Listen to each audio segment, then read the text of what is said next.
Bonjour à tous et bienvenue sur tuto-drupal.fr où aujourd'hui nous allons apprendre à créer un vocabulaire de taxonomie. Alors, qu'est-ce que c'est qu'un vocabulaire de taxonomie? Alors déjà, une taxonomie, à la base, c'est la science de la classification du vivant.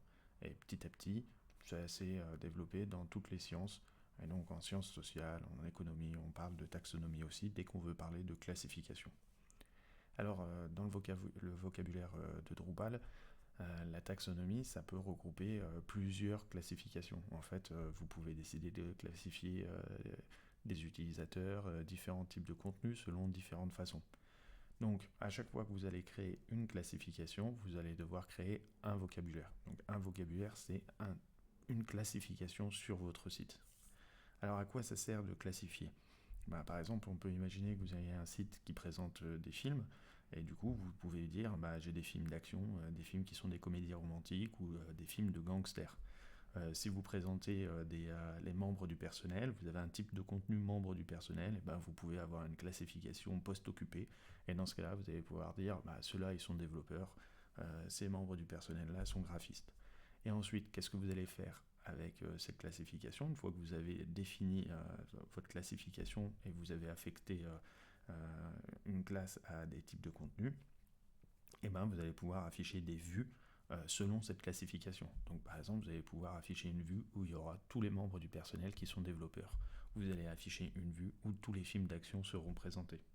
Donc vous voyez, ça peut être très utile parce que en fait, ça peut vous permettre de regrouper des contenus pour faire des vues. Alors, nous, dans cet exemple, on va partir sur des animaux. Vous voyez, j'ai téléchargé des photos de serpents, de lions, de loups, de chats et de chiens. Donc on va parler d'animaux et on va essayer de les classifier sur une classification un peu bateau, pas très scientifique. On va dire qu'il y a des mammifères.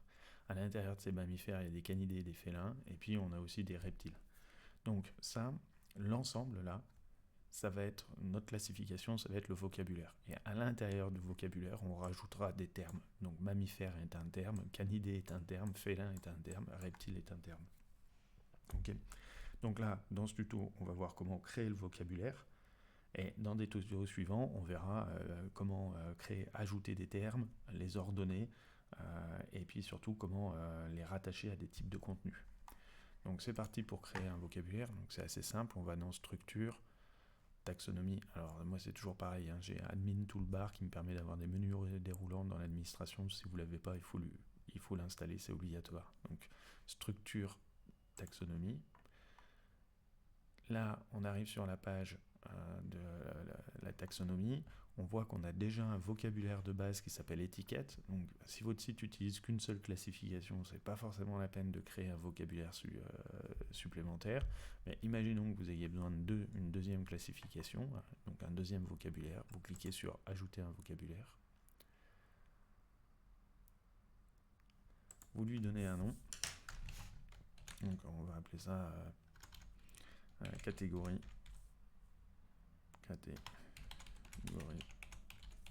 animaux. Une petite description qui vous permettra de reconnaître les différents vocabulaires que vous avez. Donc ça sera visible en fait que dans la partie admin, cette description. Et ensuite la langue, parce que si vous faites un site multilangue, vous aurez besoin d'un vocabulaire par langue. Alors ensuite on enregistre.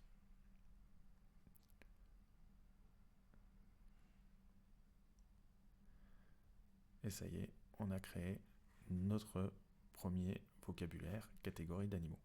Donc on va voir dans la vidéo suivante comment on ajoute des termes. Voilà, j'espère que ça vous sera utile. Bonne journée à tous.